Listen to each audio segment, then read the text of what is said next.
आज आप लोगों के लिए जो है सामाजिक अध्ययन विज्ञान सीटेट जो 60 नंबर का क्वेश्चन आपको पूछा जाता है उसी का डिस्कस कराने वाले हैं। 60 नंबर का बहुत कम समय में आपका समय ज़्यादा बर्बाद नहीं करते हुए इसको हम प्रयोग करेंगे, क्योंकि कभी कभी एग्जाम में जो है 60 नंबर तक नहीं तो 30 नंबर को कन्फर्म उठाकर प्रीवियस ईयर का पूछ दिया जाता है। यह प्रीवियस ईयर का पूछा जाता है क्वेश्चन, ये और प्रीवियस ईयर ही उठाकर पूछ दिया जाता है, तो आप प्रीवियस ईयर को प्रैक्टिस कीजिए। चलिए पहला क्वेश्चन देखते हैं। पहला नंबर क्वेश्चन बताया जा रहा है कि कन्नौज के लिए त्रिपक्षीय संघर्ष निम्नलिखित में से कौन कौन सी ताकतों द्वारा लड़ा गया था।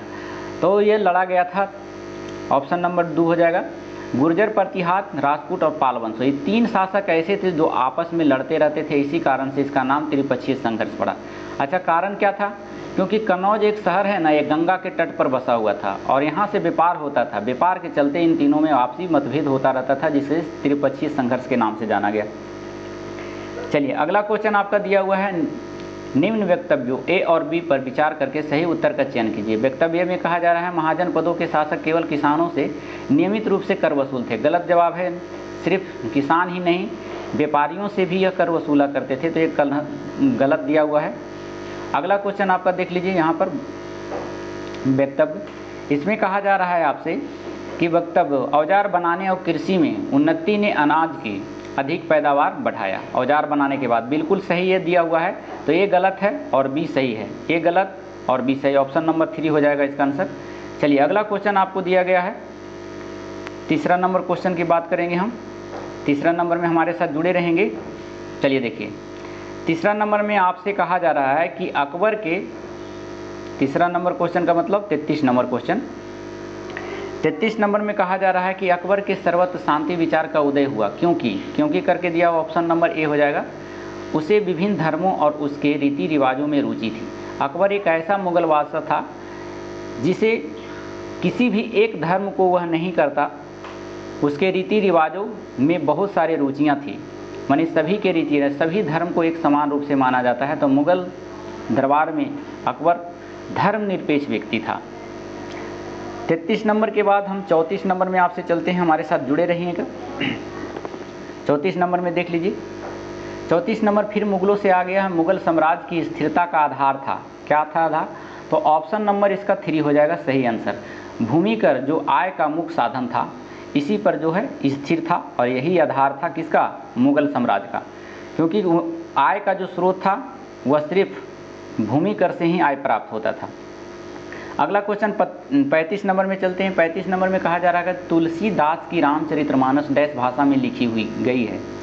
कौन सी भाषा? तो अवधी भाषा में लिखी गई है, ऑप्शन नंबर, ये बहुत पूछा जाता है क्वेश्चन। तुलसीदास का जन्म की बात करें तो राजापुर बंदा उत्तर प्रदेश में 1532 ईस्वी में हुआ था। वे अकबर के समकालीन थे। तुलसीदास की प्रसिद्ध रचनाएं भी कभी कभी पूछ लिया जाता है, जैसे गीतावली, कवितावली, विनय पत्रिका, ये सभी जो लिखा हुआ है तुलसीदास की पुस्तक है। अगला क्वेश्चन है 36 नंबर में, वे बौद्धों और जैनों के कटु आलोचक थे और शिव तथा विष्णु के प्रति सच्चे प्रेम को मुक्ति का मार्ग बताते थे। वो कौन थे?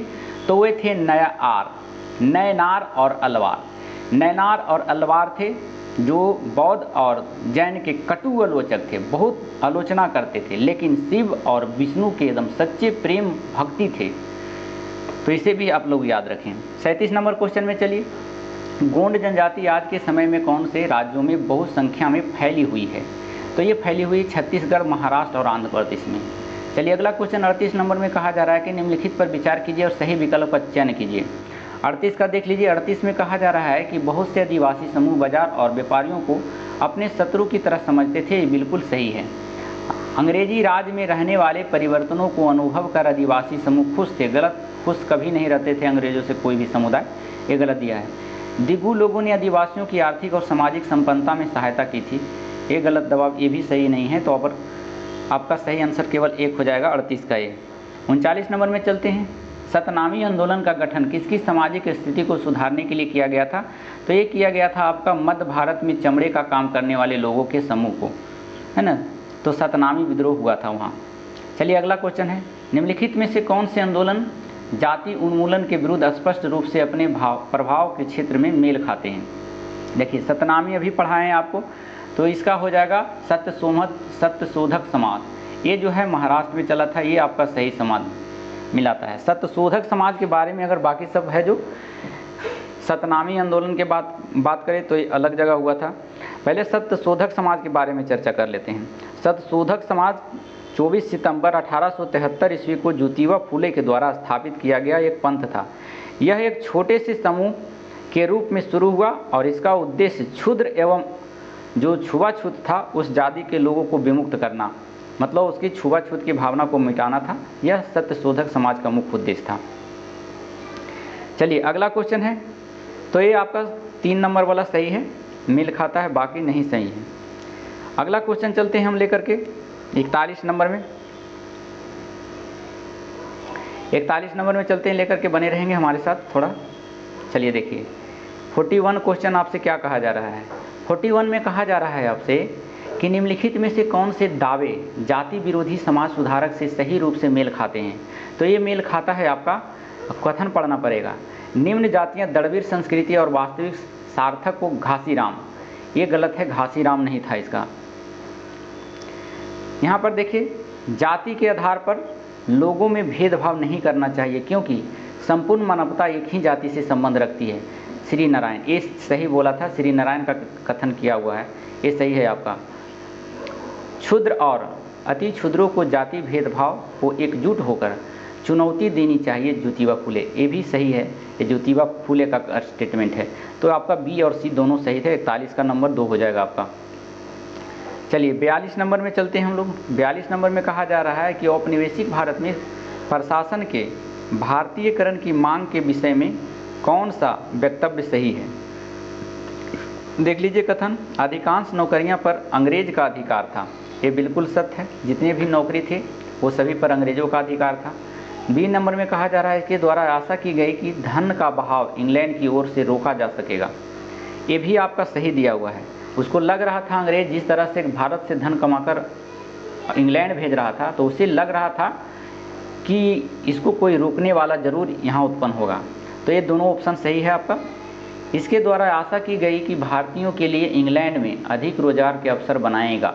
कभी भी अंग्रेज़ों के मन में यह नहीं था, मूल भावना नहीं थी उसके मन में कि भारतीयों के प्रति उसको दया भाव हो। वह हमेशा लूटने के लिए आया था और लूटते चला गया, चाहे जिस रूप में साम दाम दंड भेद अपनाकर वह अपना काम निकालता था। भारतीयों मरे या बचे उससे कोई मतलब उसे नहीं था।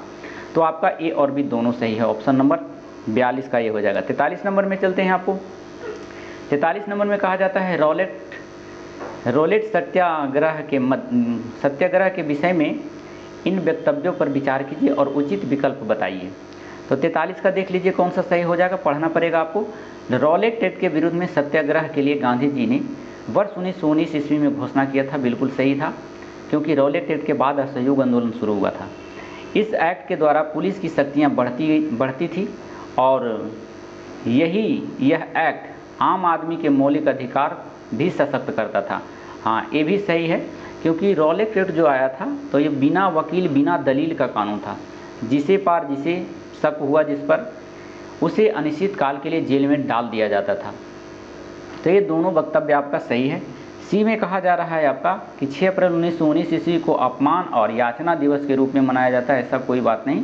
ये आपका दोनों क्वेश्चन सही है, ए और बी ऑप्शन नंबर पुट करके ए सही आपका हो जाएगा। 44 नंबर में देख लीजिए आप। 44 नंबर में क्या कहा जा रहा है, आप क्यों सोचते हैं कि मीराबेन जैसी गांधीवादी पंचवर्षीय योजना में विज्ञान और मशीनरी पर बल की आलोचना की थी। तो 44 का 2 हो जाएगा आपका सही आंसर। इससे पर्यावरणीय खतरों के कारण मानव जीवन पर दूरगामी प्रभाव पड़ेगा। मीराबाई, अब देखिए मीराबेन के बारे में भी बहुत क्वेश्चन पूछ देता है। मीराबेन जैसी गांधीवादी पंचवर्षीय योजना और विज्ञान मशीनरी पर बल के आलोचक तो थी, और इसलिए आलोचना करती थी मीराबेन क्योंकि इससे पर्यावरण खतरों का कारण मानव जीवन पर जो दुष्प्रभाव पड़ेगा, यही के बारे में आलोचना करती रहती थी। मीराबेन का मूल नाम अगर पूछा जाए तो मैडलिन अस्लेड थी।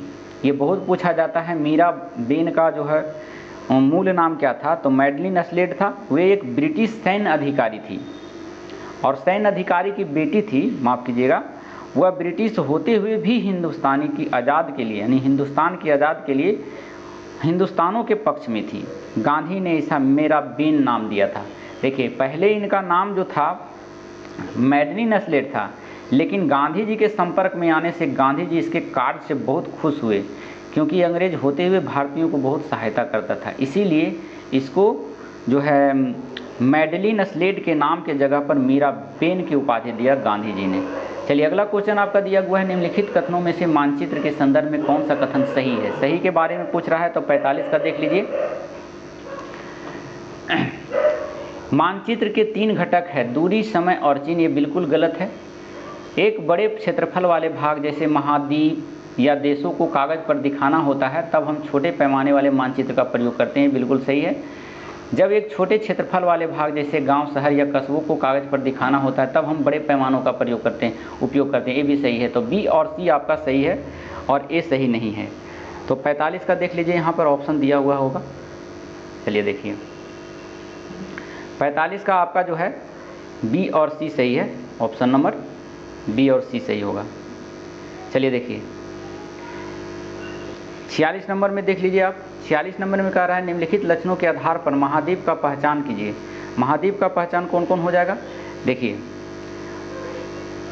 पहला नंबर में कहा जाए विषुवत रेखा उस वृत्त या महाद्वीप के लगभग मध्य से होकर गुजरता है। तो विषुवत रेखा या विषुवत वृत्त एक महाद्वीप से अलग मध्य से होकर गुजरता है।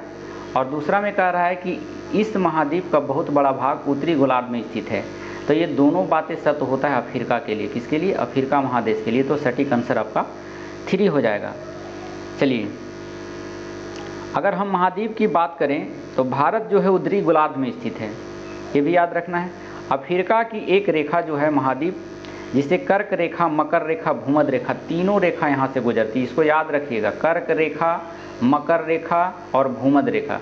ये हो गया कर्क रेखा, ये हो गया नीचे वाला मकर रेखा और ये हो गया भूमध्य रेखा। भूमध्य रेखा जो है सबसे बड़ी रेखा है। तो ये तीनों रेखा जो है अफ्रीका महादेश से गुजरती है।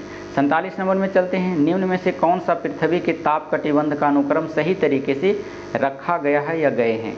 तो 47 का आंसर देख लीजिए, उष्ण कटिबंधीय, दक्षिण शीतोष्ण कटिबंध तथा शीत कटिबंध। आपका ए वाला सही है। उष्ण कटिबंध, उत्तर शीतोष्ण कटिबंध तथा शीत कटिबंध, ये भी आपका सही है। तो ए और बी दोनों सही हो गया। दक्षिण शीतोष्ण कटिबंध और उष्ण कटिबंध ये गलत दिया हुआ है। आपका ए और बी सही हो जाएगा। ऑप्शन नंबर ए हो जाएगा। 48 नंबर में चलते हैं, देशांतर के संदर्भ में निम्नलिखित में से कौन सा कथन सही है? तो 48 का देख लीजिए, 48 की बात कर रहा है। तो 48 का आपका हो जाएगा, देशांतर काल्पनिक अर्धवृत्ताकार रेखाएं हैं जिनकी त्रिज्या समान होती है। ये सही दर्शाता है। प्रमुख एवं उत्तर पृथ्वी के 2 बराबर हिस्सों में विभाजित करता है, उत्तरी गोलार्ध और दक्षिणी गोलार्ध। ये गलत दिया हुआ है। 180 डिग्री पूर्व देशांतर, 180 डिग्री पश्चिमी एवं उत्तर ग्लोब पर एक दूसरे के विपरीत है। 180 डिग्री और 180 डिग्री पूर्व पश्चिम दोनों एक ही रेखा पर है। ये गलत दिया हुआ है। ऑप्शन नंबर विपरीत नहीं है, एक ही रेखा पर अलग है। चलिए अगला है, देशांतरीय अम्योत्तर के बीच की दूरी को ध्रुवों की तरफ बढ़ने पर घटती है तथा ध्रुव की ओर शून्य हो जाती है। ये आपका ध्रुवों पर शून्य हो जाती है। आपका ए और डी सही आंसर हो जाएगा। चलिए 49 नंबर में देख लीजिए। 49 नंबर में भी इसी टाइप का क्वेश्चन आपको पूछने वाला है। आप यहाँ से प्रैक्टिस करेंगे, ध्यान देंगे, आपका वहाँ पर सटीक आंसर जाएगा।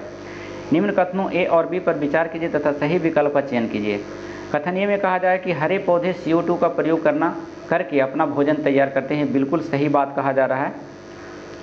बी में कहा जा रहा है कि CO2 की मात्रा जितनी अधिक होगी पृथ्वी पर उतना ही अधिक जंगल होगा। ऐसा कोई बात नहीं है। CO2 की मात्रा अगर बढ़ेगी तो पृथ्वी गर्म होगा। गर्म होने से जो है पृथ्वी फटेगी, सब ज़्यादा सारा जंगल नीचे समा जाएगा। तो कहाँ से बचेगी, अधिक कहाँ होगा वन?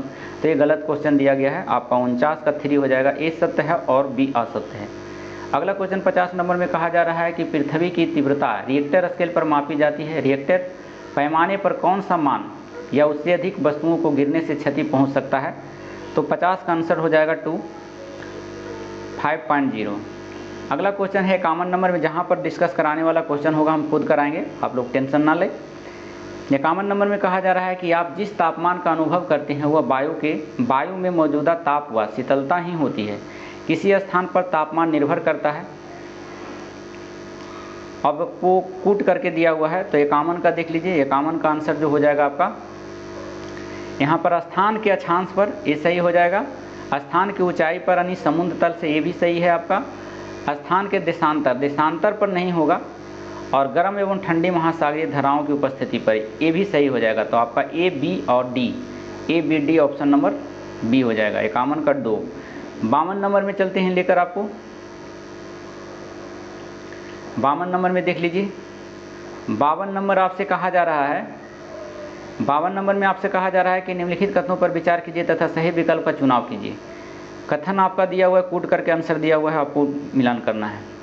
चलिए देखिए, ए में कहा जा रहा है कि पृथ्वी द्वारा प्राप्त सौर विकिरण से पृथ्वी की सतह गर्म हो जाती है, बिल्कुल सही कहा जा रहा है। बी में कहा जा रहा है पृथ्वी स्वयं गर्म होने के बाद एक विकिरण पिंड बन जाती है, ये भी आपका सही है। नाइट्रोजन पृथ्वी द्वारा विसर्जित विकिरित ऊर्जा को रोक लेती है, ऐसा कोई बात नहीं है, नाइट्रोजन को नहीं रोकती है। ये आपका गलत दिया हुआ है, ऑप्शन नंबर ए हो जाएगा। ए और बी दोनों सही थे। 52 का 1 हो जाएगा। 53 नंबर में लेके चलते हैं आपको। 53 नंबर में कहा जा रहा है कि जब कपड़े सूखने में काफ़ी टाइम लगता है और हमारे शरीर का पसीना आसानी से नहीं सूखता, तब निम्न में से किसकी सहायता से इसे बेहतर समझा जा सकता है। तो 53 का हो जाएगा आपका 3, आर्द्रता।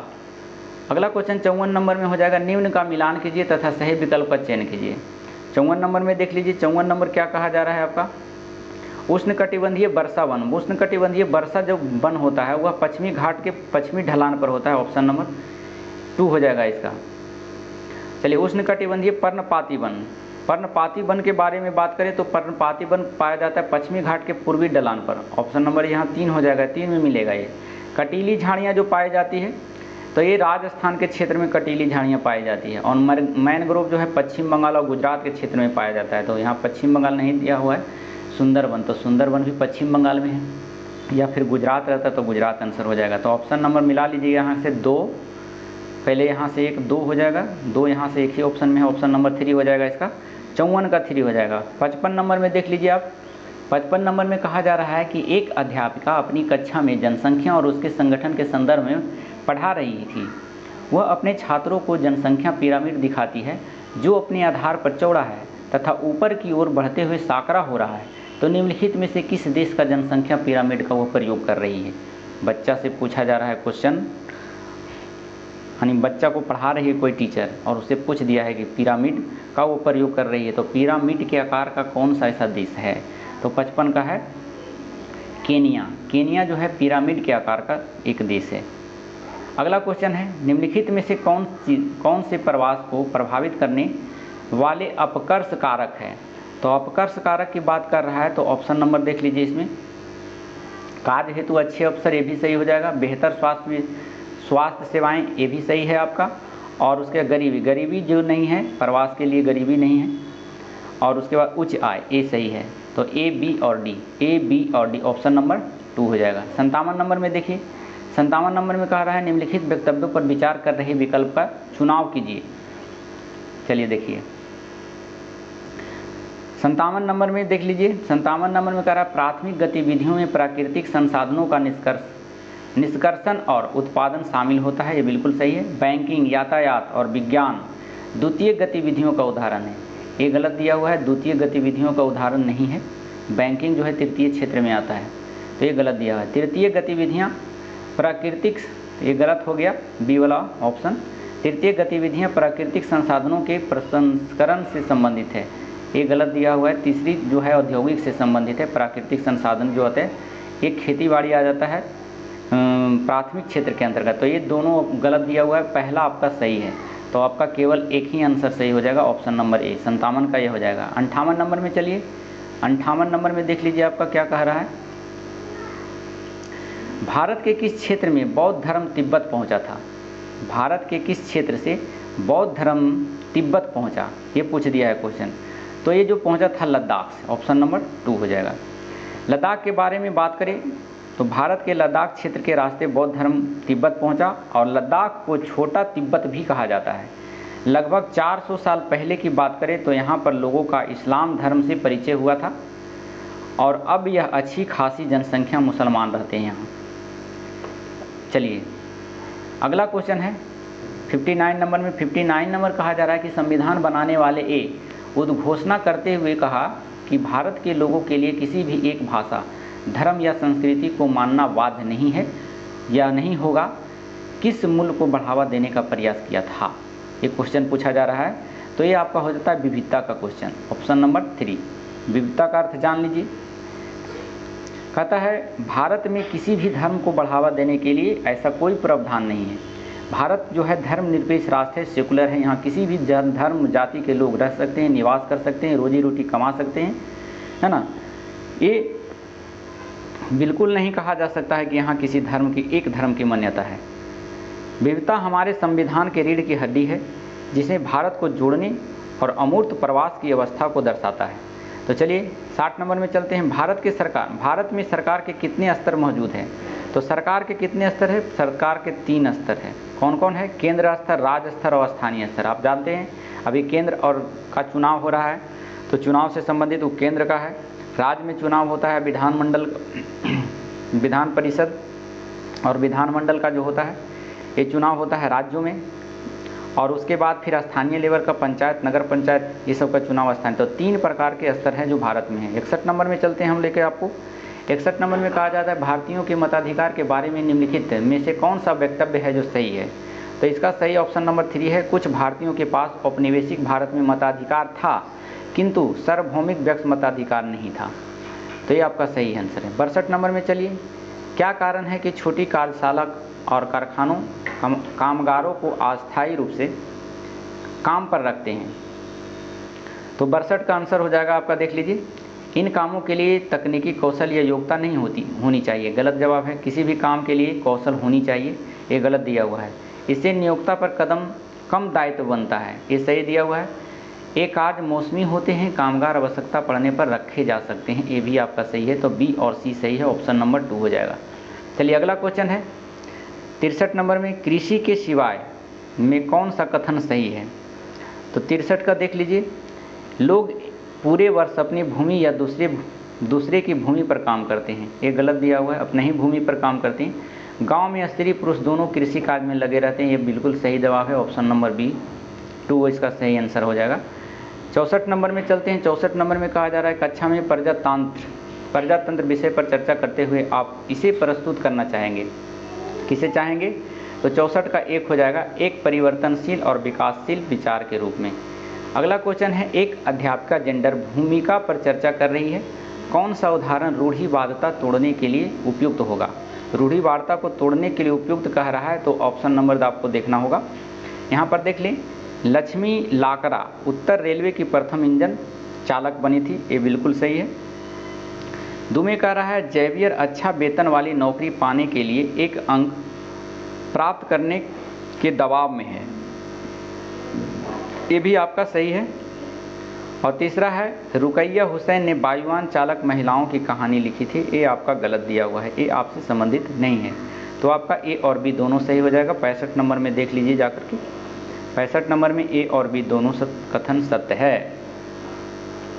ए और बी आपका दोनों कथन सत्य हो जाएगा। चलिए 66 नंबर में चलिए, माता पिता या अभिभावकों के मौलिक कर्तव्य क्या है? ये क्वेश्चन पूछा जाए, पॉलिटी से संबंधित है, तो ऑप्शन नंबर देख लीजिए 2। माता पिता का अभिभावकों का यह मौलिक कर्तव्य यही बनता है कि जब बच्चे 6 से 14 वर्ष के बीच हो जाएं तो उनका दायित्व बनता है कि उसे शिक्षा प्रोवाइड करें। तो ये आपका सही आंसर हो जाएगा 2। अगला क्वेश्चन है 67 नंबर, संविधान के किस भाग को प्रायः उसकी अंतरात्मा कहा गया है? तो अंतरात्मा कहा गया है आपका मूल अधिकार को, अर्थात मौलिक अधिकार। और मौलिक अधिकार अमेरिका के संविधान से लिया गया है। अगर अनुच्छेद की बात करें तो इसमें 12 से 35 तक इसका वर्णन है, और भाग की बात करें तो भाग 3 में इसका वर्णन है। चलिए अगला क्वेश्चन 68 नंबर में है, एक अध्यापिका अपील व्यवस्था को पढ़ाते हुए छात्राओं से न्यायालयों में अपील के अनुक्रम में उन्हें न्यायालय में ले जाने का वचन देती है। इसके अनुसार विद्यार्थियों द्वारा विभिन्न न्यायालयों में जाने का क्रम क्या होगा? देखिए, आपको कहा कि कोई सता रहा है, टीचर ने कहा कि चलो हम तुमको न्याय दिलवाएंगे, तो सबसे पहले कहाँ जाएगा? उसके बाद वहाँ फैसला नहीं मिला तब कहाँ जाएगा? फिर वहाँ नहीं मिला तब कहाँ जाएगा? यही क्वेश्चन पूछ दिया है। तो 68 का 1 है, सबसे पहले आपको निचली अदालत में जाएंगे जो आपका जिला में होगा। वहाँ आपको सही तरह से फैसला नहीं मिलता है तब आप उच्च न्यायालय यानी हाई कोर्ट में जाएंगे जो राज्य की राजधानी में होता है, या फिर कोई दूसरे बड़े शहर जो होते हैं उस राज्य के वहाँ होता है। और यहाँ भी अगर आपको फैसला नहीं मिलता है तब जाके आपको सुप्रीम कोर्ट जाना पड़ता है, यहाँ पर अंतिम निर्णय होता है, और यह जो है दिल्ली में है।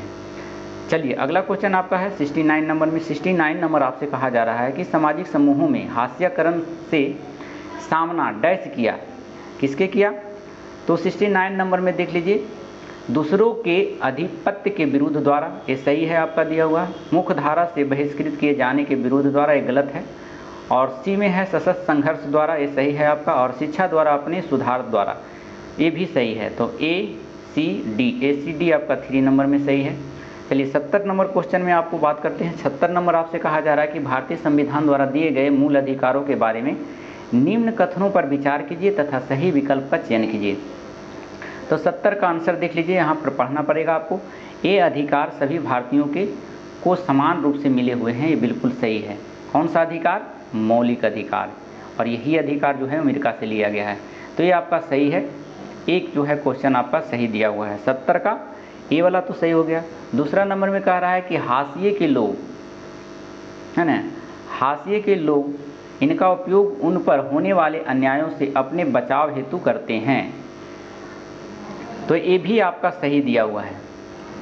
चलिए तीसरा नंबर है आपका, लोगों ने सरकार पर इन अधिकारों की दशा में ही और नए कानून बनाने हेतु दबाव डाला है, तो ये भी आपका सही, यानी ABC तीनों आपका आंसर सही है, सटीक आंसर है। ऑप्शन नंबर 70 का जो हो जाएगा आपका 3 हो जाएगा। तो हमारे साथ बने रहेंगे, वीडियो में देखते रहेंगे, और अच्छा लगे तो ज़रूर लाइक करते रहेंगे, क्योंकि इसी टाइप का क्वेश्चन आपको प्रैक्टिस करना है अगर रिजल्ट लेना है तो। चलिए 71 नंबर में हम लेके चलते हैं। जब तक के लिए थोड़ा सा वेट कराएंगे हम आपको, इसके लिए हमें बहुत खेद है क्योंकि नेट बहुत स्लो चल रहा है हमारे यहाँ। तो चलिए थोड़ा सा हम आपको समय लेंगे, लेकिन फिर अच्छी तरह से आपको कराएंगे। चलिए देखिए 71 नंबर क्वेश्चन आपका रह गया था। 71 नंबर थोड़ा फिर से रिपीट करते हैं आपको, यहाँ पर नेट इशू के चलते। हाँ देखिए, चलिए देखिए यहाँ पर 71 नंबर में आपका कहा जा रहा है कि सामाजिक और राजनीतिक जीवन पाठ्य पुस्तकों में दिए गए शब्द संग्रह का उद्देश्य है। क्या उद्देश्य है? तो इसका उद्देश्य है ऑप्शन नंबर 2 हो जाएगा, पाठ्य पुस्तक में प्रयुक्त भाषा की स्पष्टता प्रदान करना। तो ये आपका सही आंसर है। तो 71 नंबर का भी आपका सही हो गया, लेकिन यहाँ पर है जो ड्रैग नहीं हो रहा है हमारा पेन, इसीलिए आप ध्यान देंगे तो फिर ठीक रहेगा। चलिए देखिए अगला क्वेश्चन हम लेके चलते हैं। 72 नंबर पर बने रहेंगे हमारे साथ वीडियो में। थोड़ा ड्रैग कर रहा है हमारा नेट, थोड़ा स्लो चल रहा है। चलिए देखिए, लेकिन ठीक हो जाएगा, हमारे साथ जुड़े रहेंगे थोड़ा सा। चलिए देखिए यहाँ पर आपका बोल रहा है 72 नंबर के बाद हम आपको लेके चलते हैं 73 नंबर। 72 नंबर में 71 नंबर का हो गया था। सामाजिक और राजनीतिक जीवन पुस्तकें निम्नलिखित उद्देश्य से लिखी गई। किस उद्देश्य से लिखी गई थी? तो ये लिखा गया था, आपको कथन पढ़ना होगा। वे तथ्यों को याद रखने में सहायक हैं क्योंकि वे निश्चित सूचना प्रदान करती है। बिल्कुल सही है। बी में कहा जा रहा है कि वे पाठ्य वस्तु की चर्चा में आदर्श और वास्तविकता में संतुलन रखती है। तो ए भी आपका सही दिया हुआ है। तो दोनों आपका ए और बी दोनों सही है। तो कूट में क्या हो जाएगा? 3 नंबर आपका आंसर हो जाएगा, ऑप्शन नंबर 3। चलिए अगला क्वेश्चन आपका 73 नंबर का है। 73 नंबर में देख लीजिए आप, थोड़ा सा टाइम देंगे, थोड़ा सा गड़बड़ हो गया है यहाँ पर, 3 नहीं होगा इसका। ये वाला घटपास पुस्तक की चर्चा आदर्श और वास्तविकता में संतुलन, तो 72 का 2 हो जाएगा। केवल है जो बी सही हो जाएगा इसका, ए काट देंगे आप लोग, थोड़ा सा नेट इशू के चलते इधर उधर हो गया क्वेश्चन। ए वाला गलत है आपका, बी सही हो जाएगा इसमें, बी आपका कर लेंगे इसको, ऑप्शन ए काट कर देंगे आपका, सी वाला नहीं होगा। 73 नंबर में चलिए हम लेके चलते हैं आपको। 73 नंबर में आपसे कहा जा रहा है कि आरंभिक स्तर पर मुगल प्रशासन में प्रशासनात्मक पदानुक्रम विषय पर चर्चा करने के लिए निम्नलिखित में से कौन सी शिक्षण अधिगम युक्तियाँ सर्वश्रेष्ठ है? तो ऑप्शन नंबर देख लीजिए, यहाँ पर आपको बनाना पड़ेगा। भूमिका अदा करना यानी रोल प्ले करना, ये भी सही है। दूसरा नंबर कह रहा है अंत मुक्त यानी ओपन एंडेड प्रश्न, ये भी आपका सही दिया हुआ है। और तीसरा आपका दिया है सर्वेक्षण, ये आपका कोई ज़रूरी नहीं है, आरंभिक मुगल प्रशासन में सर्वेक्षण बाद में हुआ था। समय सीमा, ये आपका सही दिया हुआ है। तो ए, बी और डी आपका सही आंसर हो जाए, 3 नंबर हो जाएगा 73 का। चलिए अगला क्वेश्चन है 74 नंबर में। 74 नंबर में आपसे कहा जा रहा है कि ए, बी और सी कथन को दिया गया है, को पढ़िए तथा सही उत्तर का चयन कीजिए। पाठ सहगामी गतिविधियां सामाजिक मूल्यों के विकास में कैसे सहायता करती है, इसके बारे में आप पता लगाएं। तो 74 नंबर में देख लीजिए, 74 नंबर में कह रहा है छात्र सामाजिक गतिविधियों के द्वारा सामाजिक विविधता के प्रति सहिष्णुता को विकसित कर सकते हैं, ये भी सही है आपका। छात्र सहयोगी बनने के लिए सामूहिकता की भावना, एकता तथा योग्यता को विकसित करते हैं, ये भी आपका सही है। तो ऑप्शन नंबर 3 आपका हो जाएगा सटीक आंसर। 74 का 3 हो जाएगा। 75 नंबर में चलते हैं। 75 नंबर के बाद फिर आपका थोड़ा बहुत क्वेश्चन रहेगा। निम्नलिखित विषयों पर विचार कीजिए। क्या कह रहा है विचार करने के लिए? कह रहा है कि आरंभिक स्तर पर सामाजिक विज्ञान की पाठ्य पुस्तक में से कौन सा समुदाय के जीवंत अनुभवों के माध्यम को पढ़ाया जा सकता है। तो ऑप्शन देखिए, इसमें ए में कह रहा है भारत विभाजन की स्मृतियाँ, ये बिल्कुल सही है, इसको पढ़ाया जा सकता है। जाति आधारित भेदभाव को भी पढ़ाया जा सकता है। और तीसरा है कार्य क्षेत्र में यौन उत्पीड़न के बारे में भी शिक्षा देना बहुत ज़रूरी है स्कूल में। ताजमहल की वस्तु कलात्मक शैली, ये बिल्कुल ज़रूरी नहीं है, 3 वो मुख्य रूप से ज़रूरी है। ऑप्शन नंबर 2 हो जाएगा, ए, बी और सी। चलिए अगला क्वेश्चन आपसे कहा जा रहा है 76 नंबर में, सामाजिक विज्ञान के शिक्षक की शिक्षा शास्त्रीय युक्तियों का बल होना चाहिए, किस पर होना चाहिए? तो 76 का देख लीजिए, यहाँ पर पढ़ना पड़ेगा। इसमें ए में कह रहा है अपने अनुभवों को साझा करने के लिए छात्रों की जिज्ञासा और रुचि को जगाने पर, तो ये आपका सही हो जाएगा। छात्रों को सामाजिक वास्तविकताओं के संदर्भ में बहुल विचारों के प्रभाव में डालने पर, ये भी आपका सही है। सी में कह रहा है कि छात्रों को तथ्यों और अनुभवों के आलोचनात्मक मूल्यांकन में सक्षम बनाने पर, ये भी आपका सही है। डी कह रहा है तथ्य जैसे पाठ्य पुस्तक या संदर्भ सामग्री में दिए गए वैसे ही याद करने के लिए छात्रों को प्रोत्साहित करना, ये गलत दिया हुआ है। जैसा किताब में रहेगा वैसे ही बच्चा याद करेगा, ये गलत दिया हुआ है। तो आपका तीनों ऑप्शन सही है, ए, बी और सी। तीनों 76 का देख लीजिए, आपका ऑप्शन में कहीं दिया हुआ होगा ए, बी और सी। चलिए देखिए 76 नंबर में देख लिए, ए, बी, सी करके दिया हुआ होगा, ए, बी और सी। ए, बी और सी यहाँ पर दिया हुआ है 1 नंबर में। चलिए 77 नंबर में है, निम्नलिखित में से कौन से विषय पर अध्यापक शिक्षण की विधि के तौर पर वाद विवाद या बहस का आयोजन कर सकता है? तो किस पर कर सकता है? यह पर्यावरण तथा विकास पर वाद विवाद और बहस कर सकता है। ऑप्शन नंबर 4 सटीक आंसर है। 78 नंबर में है, निम्नलिखित में से कौन सा कथन सामाजिक विज्ञान के शिक्षक की कक्षीय गतिविधियों द्वारा छात्रों में आलोचनात्मक सोच को विकसित करने के लिए सही है? तो 78 नंबर का देख लीजिए कौन सा होगा आंसर। हमारे साथ बने रहेंगे, थोड़ा सा टाइम लेंगे, फिर नीट थोड़ा स्लो हो गया है। चलिए देखिए, थोड़ा सा बने रहेंगे हमारे साथ, धैर्य बना कर रहें, क्योंकि हम आपके साथ हैं, आप हमारे साथ जुड़े रहेंगे, रिजल्ट कन्फर्म होगा। ऐसी नहीं बात है कि नहीं हो पाएगा, कन्फर्म होगा। इसके लिए बेफिक्र रहें, आप पढ़ाई करते रहें मन लगाकर, लेकिन पढ़ें। चलिए देखिए 78 नंबर में आपको लेके चले थे। 78 नंबर में कहा जा रहा है आपसे कि खोजी प्रश्नों को पूछना, तो ये आपका सही है। अगर बच्चों को अच्छा शिक्षा दे रहे हैं तो खोजी करके पढ़ाएंगे तो आपको बहुत अच्छा बच्चे सीखेंगे और खोजी प्रश्न पूछेंगे भी, तो ये आपका सही आंसर है। बी में कहा जा रहा है कि छात्रों को प्रतिबिंब करने के लिए कहना, ये भी आपका सही। सी में कहा जा रहा है कि छात्रों को दिए हुए कथन को स्वीकार करने के लिए कहना, मतलब जो दिया हुआ वही स्वीकार कर लें, ये गलत दिया हुआ है। ऑप्शन डी में कह रहा है छात्रों को बहुल दृष्टिकोण को प्रदान करना, ये आपका सही है। तो ए, बी और डी। 78 का जो होता है आपका ए, बी और डी, ऑप्शन नंबर 3 हो जाएगा। चलिए यहाँ पर देख लेंगे, आपका सही आंसर हो जाएगा। 79 में लेके चलते हैं आपको। 79 में कहा जा रहा है कि सामाजिक विज्ञान शिक्षण में आलोचनात्मक चिंतन की प्रासंगिकता के विषय में कौन सा कथन सही है? सही वाला कथन को चुनना है आपको। तो देख लीजिए आप यहाँ पर ए में कहा जा रहा है कि स्वतंत्रता निर्णय ज्ञान का अबोध कराता है, बिल्कुल सही है। बी में कहा जा रहा है आपसे कि प्रजातंत्र में छात्रों को नागरिक के रूप में प्रभावशाली ढंग से सोचने व कार्य करने हेतु सशक्त बनाना, ये भी आपका सही है। सी में कह रहा है आपका सामाजिक विज्ञानों में मानक और प्रमाण में भेद द्वारा किसी प्रस्ताव को उचित ठहराने की क्षमता का विकास, ये भी आपका सही है। और डी में कह रहा है आकांक्षा पूर्ति हेतु सत्ताधारियों के दबाव को स्वीकारना, एक बिल्कुल नहीं करना है, सत्ताधारी के दबाव को स्वीकार करना नहीं है, ये गलत है। नीतिगत निर्णयों के लिए आज्ञा पालन फैसला लेने में मानक का उपयोग करना, ये भी सही है आपका। तो ए, बी, सी और ई, ए, बी,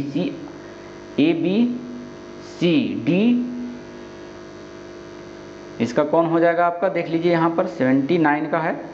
79 का आपका ए बी सी और ई हो जाएगा, ऑप्शन नंबर 4 हो जाएगा। चलिए, आलोचनात्मक चिंतन किन मूल्यों से संबंध है? तो 80 का देख लीजिए, 80 का जो हो जाएगा आपका जिज्ञासा भी हो जाएगा, इसके साथ साथ रिफ्लेक्शन भी हो जाएगा और उसके बाद तार्किकता हो जाएगा। ए सी डी आपका सही आंसर है, 80 का 2 हो जाएगा। 81 नंबर में लेके चलते हैं, आप अपनी अगली कक्षा में चर्चा द्वारा राष्ट्रीय आंदोलन में डांडी मार्च के महत्व के विषय में छात्रों की तर्क शक्ति विकसित करना चाहते हैं, आप किस बात पर बल दे रहे हैं? तो ये पूछ रहा है आप किस पर बल दे रहे हैं, तो देख लीजिए यहाँ पर 81 नंबर का, एक साबरमती से डांडी यात्रा तक स्थान की दूरी, ये गलत है आपका। बी में कहा जा रहा है नमक बनाने और बेचने पर सरकार का एकाधिकार था जिसके कारण से आंदोलन हुआ था, ये आपका सही जवाब है 81 का। सी में कह रहा है बड़ी संख्या में सत्याग्रहियों की भागीदारी और उसका कष्ट सहना, ये भी आपका सही है क्योंकि सत्याग्रह बहुत कष्ट सहे थे। और सरकार द्वारा 1935 का अधिनियम पारित करना, ये भी आपका सही है। तो ये तीनों ऑप्शन आपका बी सी डी सही है, ऑप्शन नंबर 2 हो जाएगा। यहाँ से कर लेंगे आपका ऑप्शन नंबर 2। 81 नंबर के बाद हम 82 नंबर की बात करेंगे। क्वेश्चन नंबर में हमारे साथ जुड़े रहेंगे आप लोग, खाली धैर्य बना कर रहें। यहाँ से थोड़ा बहुत परेशानियाँ हो सकती है क्योंकि नेट बहुत स्लो चल रहा है हमारे यहाँ। चलिए, 82 नंबर में है निम्नलिखित में से कौन से विषय के तौर पर सामाजिक एवं राजनीतिक जीवन के उद्देश्य कौन से हैं? तो 82 का आंसर देख लीजिए आपका, पाठ्य पुस्तक में चर्चित दैनिक जीवन एवं समस्याओं के बीच संबंध बनाने में छात्रों को सक्षम बनाना, ये सही है आपका। सभी उठाए गए मुद्दों की लैंगिक प्रकृति की पहचान करने में छात्रों की सहायता करना, ये भी सही है। राजनीतिक, सामाजिक और आर्थिक मुद्दों को आलोचनात्मक तरीके से विश्लेषित व व्याख्यायित करने की कौशल को विकसित करना, ये भी सही है आपका। छात्रों में आदर्श नागरिक एवं नागरिकता के संवेदन को आत्मसात करना, ये ऐसी कोई बात नहीं है, गलत है। ए बी सी आपका सही है, ऑप्शन नंबर ए 82 का ए हो जाएगा। 83 नंबर देखें, आपका 7 क्वेश्चन और रहा है, बाकी वो 90 नंबर तक रहता है, इसमें 60 क्वेश्चन हो जाएगा आपका क्योंकि 31 नंबर से स्टार्ट किए थे। 83 नंबर में आपसे कहा जा रहा है कि अभिकथन है ए, सामाजिक विज्ञान और गैर उपयोगितावादी विषय हैं। सामाजिक जीवन एक गैर उपयोगितावादी विषय है, यह कथन आपका सही है, उपयोगितावादी विषय है।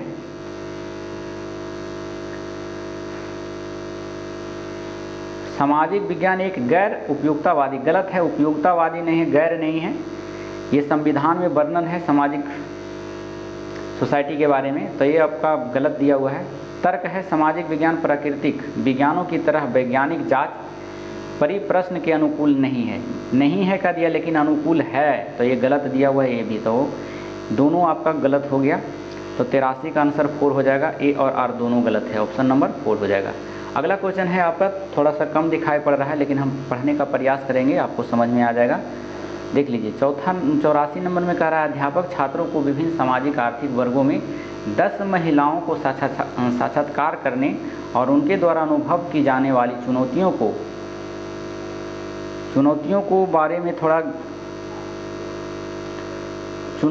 को पार करने के लिए कहते हैं। वे छात्रों को किस प्रकार के अधिगम स्रोतों के प्रयोग के लिए उत्साहित कर रही है? तो इसके लिए आंसर आपका हो जाएगा प्राथमिक क्षेत्र के लिए। आर्थिक जीवन में महिलाओं को साक्षात्कार, ये सभी जो होता है प्राथमिक स्रोत होता है।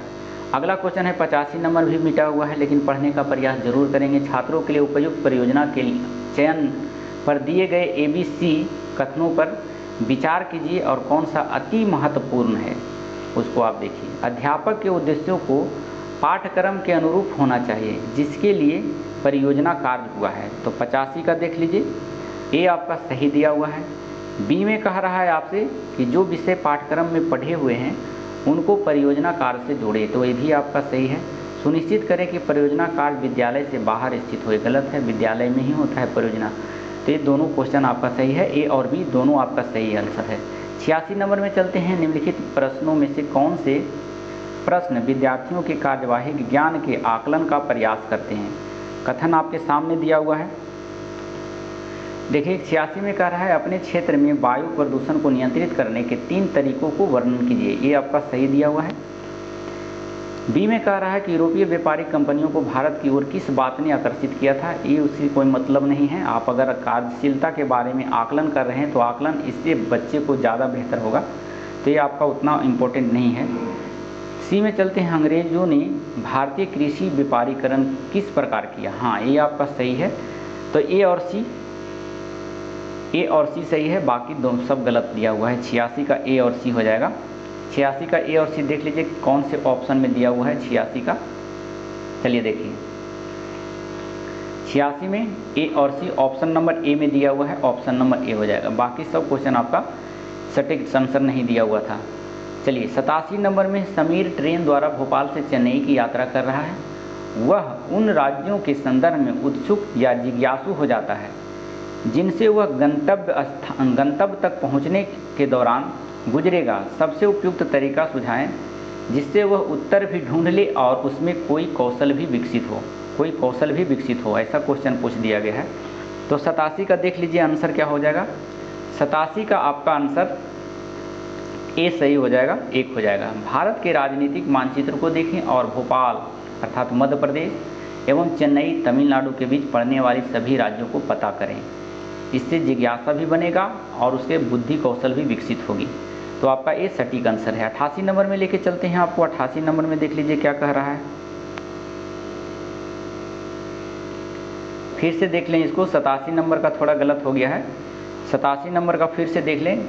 समीर ट्रेन द्वारा भोपाल से चेन्नई की यात्रा कर रहा है। वह उन राज्यों के संदर्भ में उत्सुक या जिज्ञासु हो जाता है जिनसे वह गंतव्य तक पहुंचने के दौरान गुजरेगा और सबसे उपयुक्त तरीका सुझाएं जिससे वह उत्तर भी ढूंढ ले और उसमें कोई कौशल भी विकसित हो।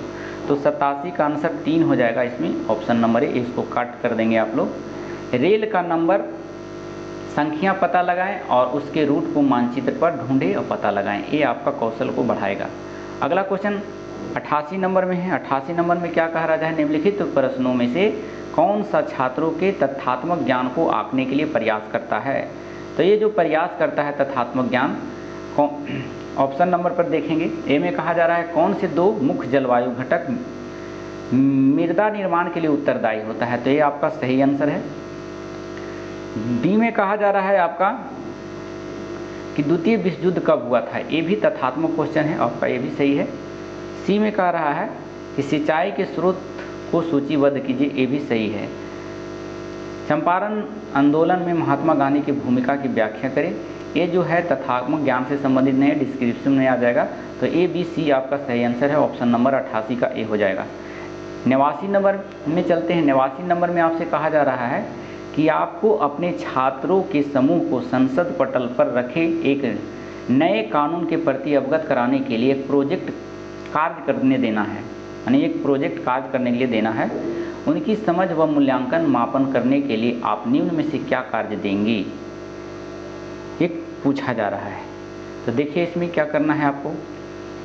इस विषय या मुद्दे पर समाचार पत्रों में लेख लिखाना, ये भी सही है, लिखना। विभिन्न सामाजिक समूहों का नज़रिया मालूम करना तथा प्रतिवेदन रिपोर्ट तैयार करना, ये भी आपका सही है।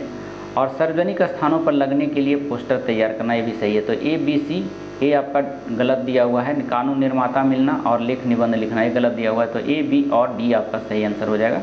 ए बी डी 4 नंबर हो जाएगा। और लास्ट क्वेश्चन आपका 90 नंबर पूरा हो जाएगा।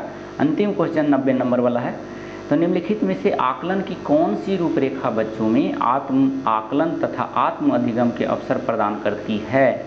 तो 90 का आंसर आपका 3 हो जाएगा, अधिगम की तरह आकलन। इसी के साथ हम कम समय में प्रयास किए हैं समेटने का कि आपका ज़्यादा टाइम वेस्ट ना हो। अगर आप जीएस बढ़िया से पढ़े हैं तो आपको इसमें ज़रूर समझ में आएगा, क्योंकि 30 क्वेश्चन यहाँ से आपका एसएसटी से रहेगा और 3 क्वेश्चन आपका पेडागोजी से रहेगा। तो आपको ध्यान से पढ़ना है और इसी टाइप का प्रैक्टिस करना है ताकि आपको वहाँ कोई कन्फ्यूजन एग्जाम में ना रहे, आप क्वालिफाई हो जाए। तो फिर मिलते हैं ऐसी वीडियो के साथ अगले सीट में। जब तक के लिए अगर आप हमारे वीडियो पर नए हैं तो हम आपसे उम्मीद करते हैं, आपसे प्रेरणा लेते हैं, आपसे मोटिवेशन प्राप्त होता है।